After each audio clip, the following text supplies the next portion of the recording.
Welcome. This is Empowering Introductory Algebra, the series developed to brush up introductory algebra skills leading to college-level math courses. Hi, I'm Bob Young, Assistant Professor of Mathematics at Brevard Community College. With the help of John, Mike, Wendy, Dave, Craig, and Troy of WBCC, we will continue to bring you main ideas of key algebra concepts, tons of examples, great graphics, and study tips to help you become the best mathematics students possible. Let's continue the adventure. Now, where we left off in the last episode, we were working on graphing. So today I want to go ahead and finish the graphing that we left off with and then work into some other exponential rules. So going to the examples here we left off with, we were talking about graphing in the ax plus by equals c form, and this is graphing linear equations. And the equation we were doing is x plus y equals 5. So when you have something with x and y equal to a number, the best way to graph is using the intercept method. So to get the x-intercept, we said let y be 0, like cover that up with your pencil, and then solve for x. See, so in this case, x would be 5.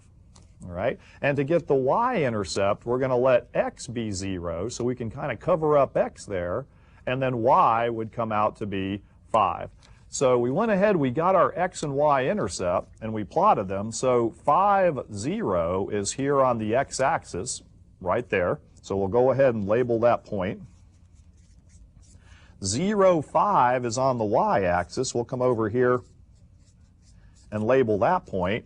And then when we draw the line through them, because these are indeed linear equations, we'll go ahead and line up our rulers, and we'll draw the line through it there. All right, so we have the line x plus y equals 5. I got to straighten my arrows out a little bit here. Want to give you some good arrows there. And remember why we said the arrows were important. All right, so notice that 5, 0 is here. That's the x-intercept. It's where the line crosses the x-axis. 0, 5, the y-intercept. It's where the line crosses the y-axis. Now, something about lines I wanted to mention at this point, there's a lot of other ordered pairs that satisfy this equation, and I'm sure you can come up with a whole bunch more in your head here. What other values add up to give us 5 that we could put in for x and y? Well, let's just name a few of them. How about the ordered pair 3, 2? It satisfies this equation. How about the ordered pair 4, 1? Or for that matter, 1, 4? Or let's throw some negatives in there. How about negative 2, 7? Would not all of these values, these ordered pairs, add up to give me 5? Why, certainly. All right, so when we go to plot them, 3, 2, I would go over 3 on x up 2 on y. Notice that point is there. All right? 4, 1. Go over 4 up 1, and this is where you can start going, ooh, ah, Young. All of these points lie on this line. All right, 1, 4. Go over 1 on x, up 4 on y. Oop, there it is, right there. All right, negative 2, 7. If you go over negative 2 up 7, we'll be on that line. I would even venture to say, we could say that, what if x is 1 million? 1 million, y would have to be, in order to add up to 5, a negative 999,995. Now, boy, that is some ordered pair right there, isn't it? But if I put in that for x and that for y, it certainly satisfies that. Now, why do we put arrows on the line? Because this would be in which quadrant from the last episode? It would be, if I went over 1 million on x, I'd be going way on yonder on x. And negative 999,995 on y way down here. I'm saying that line will eventually run through that point as it extends endlessly in both directions. So again, these equations have endless ordered pairs extending endlessly in both directions. And I could have thrown fractions in there, decimals, and they would have still all lined up here. All right, so very important there that we recognize these linear equations have infinitely many solutions. All right, let's do a few more examples in this form. So I'm keeping with that ax plus by equals c form here. And I've got the next example, the one I had on the graphic after the last lesson, 2x minus 4y is 8. Very easy to graph in this form, all right? First, let's get the x-intercept by letting what be 0? Right, y. So we're going to let y be 0 here. And notice I have my ordered pairs lined up underneath x and y. Now, when you take negative 4 and multiply it by 0, you know what happens? Bye-bye, it goes out. So now we can solve for x, letting y be 0. We can say that 2 times what gives me the 8 over here, because now that y is 0, this is out of the picture, and we will get x is 4. So 4, 0 would be the x-intercept. All right, and to get the y-intercept, you go ahead and let x be 0. All right, so if I put 0 in for x here, 2 times 0 is 0. You can kind of cover that up with your finger. Now, what will y have to be in order to get a positive 8? Now, watch those signs here, folks. Negative 4 times what gives me a positive 8? In this case, we would have negative 2. All right, so when graphing in this ax plus by equals c form, which we're going to find is standard form down the line, use the intercept method to graph it. Very easy to do. Just let one be 0, get the other, and vice versa. So now, plotting those points, 4, 0, the x-intercept right there on the x-axis, 2, 4. The y-intercept, 0, negative 2, right here. We can draw our line through it and make a mighty fine line. All right, so when you graph an equation for an instructor, make sure you label your axes, put some values on your axes to make sure your instructor knows what points you're plotting, and then it's also a good idea to maybe go ahead on the end of your line and write the equation of that line right next to it. All right, so we have some critical values here. All right, and just like we did in the last episode, we'll go ahead and do another one on the same graph here. So I've got one in this ax plus by equals c form. All right, and we're going to go ahead and find the x-intercept by letting y be 0. So when y is 0 here, cover up y, what will x have to be in order to make this true? See, so I have a little mini equation here, 5x equals negative 2. So to solve for x, I'm going to divide both sides by 5.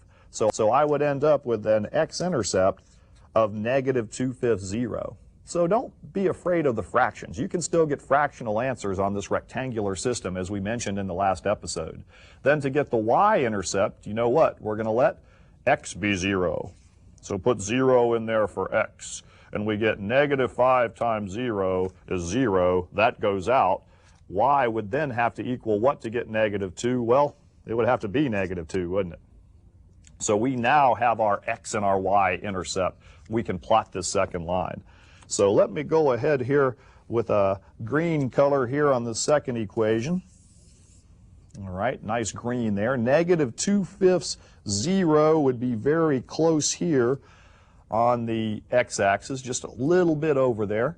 And then 0, negative 2 would be right there. Hey, look at these lines are going to share the same point here. Young, how did you do that? I mean, these lines are going to share the same point. So when I go ahead and I run the green line through here, we have what is called a point of intersection, which you will probably talk about in future classes. A point of intersection, notice both of these had 0, negative 2 in their solutions, points on each line. Okay, so there's an old geometrical saying, those of you that remember your high school geometry classes, I don't want to bring back painful memories, that through any 2 points lie exactly one line. Also, if you have 2 lines that intersect, they intersect in exactly 1 point. So all kinds of good geometry going on with these as well. All right, now one other thing on graphing, and then we'll pick up another subject. All right, what if they, on the graphing linear equations, what if they just give you x equals 3, young? What do I do with that? Now, I even have a lot of students in my higher level classes that will go over here on x, and I'll go ahead and label these each units of 1 here, 1, 2, 3, and so forth. So each one of these is 1. They'll go over here and say, well, gee, that's an easy one, young. X is 3 right there, that point right there. But I would argue, hey, wait a minute now. X is also 3 right here, isn't it? X is also 3 right here. x is 3 up here. See, now remember, these are linear equations we're graphing. These must be lines. And this is in that ax plus by equals c form. Now, the number in front of x is a positive 1. There is no y value, so really, this is what we have in this case. So when we go ahead and make our line now, we are going to cut the x-axis at 3. And I'm sorry, my line's a little crooked there. I'll try to get them better. But notice, so if we just have a plain old single variable equal to a number, it cuts the axis at that point. So if you have x equals 3, you might want to make a note to yourself, cuts x at that point. Okay, cuts x at that point. Or they might slip you the old y equals negative 5 there.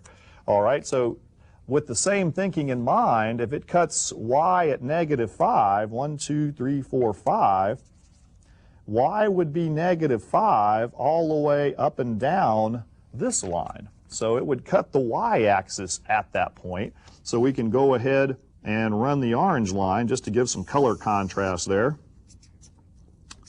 through there. So if they just give you a plain old x equals something, cuts x there. If they give you just plain old y equals something, cuts y there. Don't let that bother you. Okay. So I think we're at that time in the show now where we can go to a few study tips before we pick up on our next topics. So we always like to provide those study tips to make you better math students, because a lot of students, they don't understand that, studying math is a little bit different than studying some other subjects. So the next study tip we want to talk about is study tip number 5. Copy problems, even ones you think are easy enough to do in your head. A basic inequality problem written out, such as -2 is less than 5, tells a lot more than a bunch of less thans or greater thans and stuff in your organized homework papers when you review for your test or final exams. And study tip number 6, show those steps in detail. Write each step as you work through the problem. If you go the wrong direction, your instructor or tutor will be better able to assist you. And boy, this is huge right here, folks. A lot of mistakes in math will reoccur if they're not corrected. All right, and I mean that. I mean, if you'll run into a thing where you might be making mistake. If you don't fix it, it's going to stay broke. The old saying there. Okay, so let's go to a graphic next here. We're going to pick up a new subject, and that is exponential notation. Exponential notation. We've talked about this in previous lessons. So when you have exponential notation, a to the 7th power, the a is the base, and the 7 is the power or exponent. All right, so going to some examples here with that concept, exponential notation, 3 to the 4th power means 3 times 3 times 3 times 3. We've talked about this. This is called expanded form, by the way. And if I want to evaluate 3 to the 4th power, evaluated form, it would be 81. 3 times 3 times 3, 81. 4x to the 2nd power means 4 times x in expanded form. And we could evaluate that if we wanted to plug some numbers in for x. All right. Now notice again the difference between the old parentheses and non-parentheses. I tried to emphasize this in a previous lesson. 4x with parentheses around it squared means the quantity 4x multiplied together twice. So a lot of students will confuse these two guys right here. Now the reason we're talking about this exponential notation is we're going to start talking about power rules next. So going to the next graphic here, when we deal with exponential notation, power rule number 1. We've got 5 essential power rules to talk about now. And when multiplying same bases, whenever you have the same bases, you're always going to add the powers whenever you multiply together same bases. So let me get my hand here out of the way, add the powers. All right, so let's go to some examples with that thought in mind. Okay, so 5 essential power rules when multiplying same bases, add the powers. So for example, x squared times x to the 3rd, adding the powers, we get x to the 5th. Now remember, in expanded form, if we wrote out x squared, it'd be x times x. This would be another 3 x's. It would give us a total of 5 x's. Okay. y to the 5th power times y to the 3rd power times y. Now, some of you might say, wait a minute, Young, this y doesn't have a power on it. Well, anything that doesn't have a power, just a plain old y, it means y to the 1st power. So anything raised to the 1st power is itself. So adding the powers here, we would get y to the 9th. It even works when you have larger bases. Now, in this one, we have a base of more than one thing. 2x to the 4th times 2x raised to the 7th would give us 2x raised to the 11th power. And then we can do some other things with that, we'll find, but that's the basic premise here when multiplying same bases. Now, a lot of students, when it comes to numbers, be careful here. This is a beware type problem. They'll say that 3 squared times 3 to the 1st, they'll say, oh, 3 times 3, that's 9 to the something. And it's like, don't go there. The bases do not change. Add the powers. 3 to the 2nd times 3 to the 1st is 3 to the 3rd power. And that will make sense if you go ahead and figure this out, because 3 squared is 3 times 3, or 9, times 3 to the 1st is 3. And when I multiply 9 times 3, I better get what over here? 27, which is 3 times 3 times 3. All right, so these power rules make sense as well when you plug in numbers. They will make sense. All right, so this is power rule number 1. When multiplying same bases, add the powers. Let's go to the next graphic. Well, Young, what if you're dividing same bases? Power rule number 2. When dividing same bases, we want to subtract the powers. All right, so going to some examples there, when we have y to the 5th power divided by y squared, we end up with y to the 3rd power. 5 minus 2, 3. Okay. X to the 10th divided by x to the 6th, x to the 4th power. If we have quantities with more than one thing in them, but the bases are the same, 6ab raised to the 7th in parentheses over 6ab raised to the 3rd, we get 6ab all to the 4th power.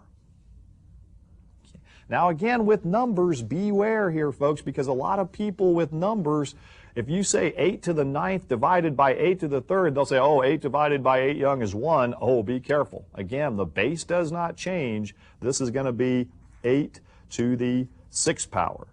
And it'll make sense. I'll pick some smaller numbers here and we'll review that. 2 to the 4th divided by 2 squared, subtracting the power, should give us 2 squared.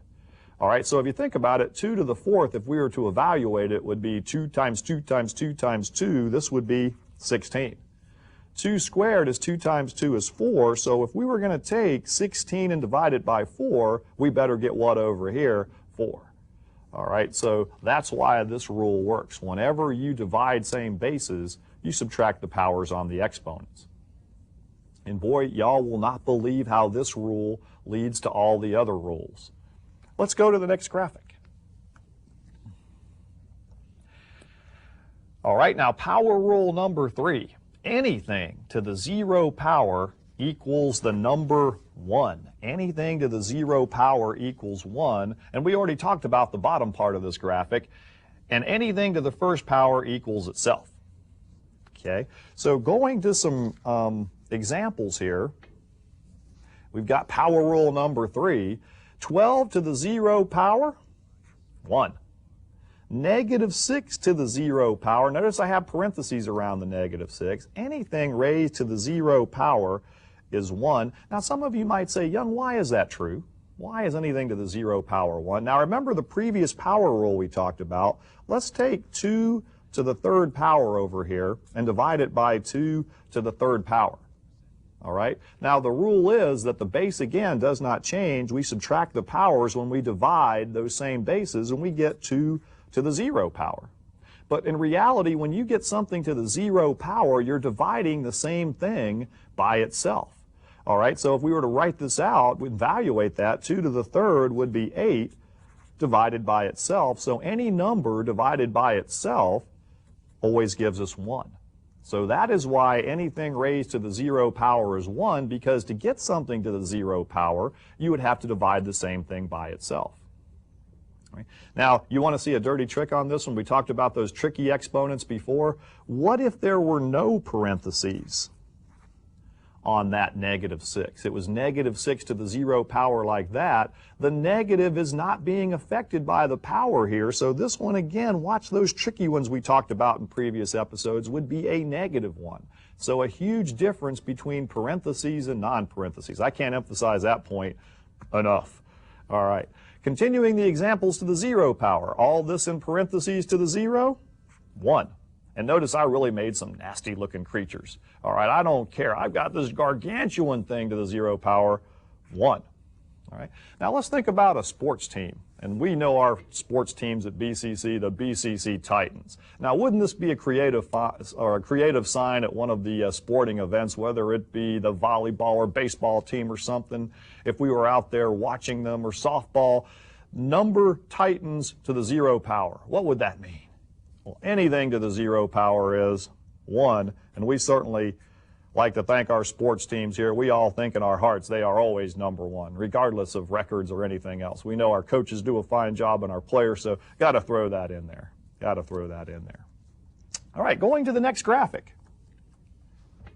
Power rule number 4, as we just keep on trucking along here. Negative power rule. To change a negative power into a positive power, you take the reciprocal of the base and change the sign of its power. So in the example there, notice I have anything with a negative power on it raised to a negative power. Anything raised to a negative power gives you its reciprocal to a positive power. All right. Now, why, Young? Let's look at some examples. All right, so there's the negative power rule, which I'm calling Rule 4. Now, I bet you some of you, when I was doing that division rule, wondered why I never made the bottom power larger than the top power. All right, and, well, if I did, the rule is, and this comes from power rule number 2 as well, that second power rule, whenever you divide same base, as we talked about it, you subtract the powers. So 2 subtract 4 would give us x to the negative 2 power. Now, a lot of the textbooks don't like things with negative powers, especially variables. What they call this x is a misplaced base, a misplaced base. So what they like to do is, rather than subtract up, if you subtract the 4 from the 2 and get negative 2, they want to subtract down and write 1 over x squared.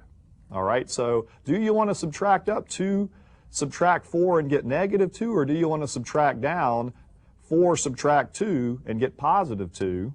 Well, we always prefer the positive exponent. So we want to try to force a lot of these exponents to be positive.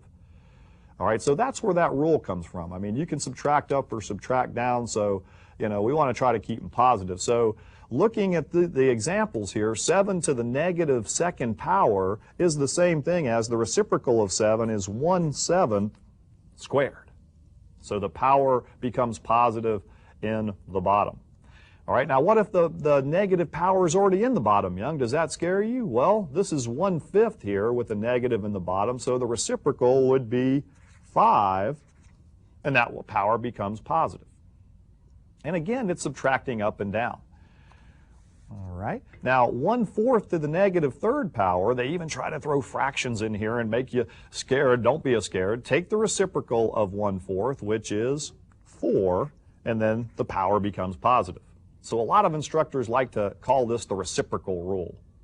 All right, now here's one that's about as nasty as they can make it, a negative fraction with a negative power.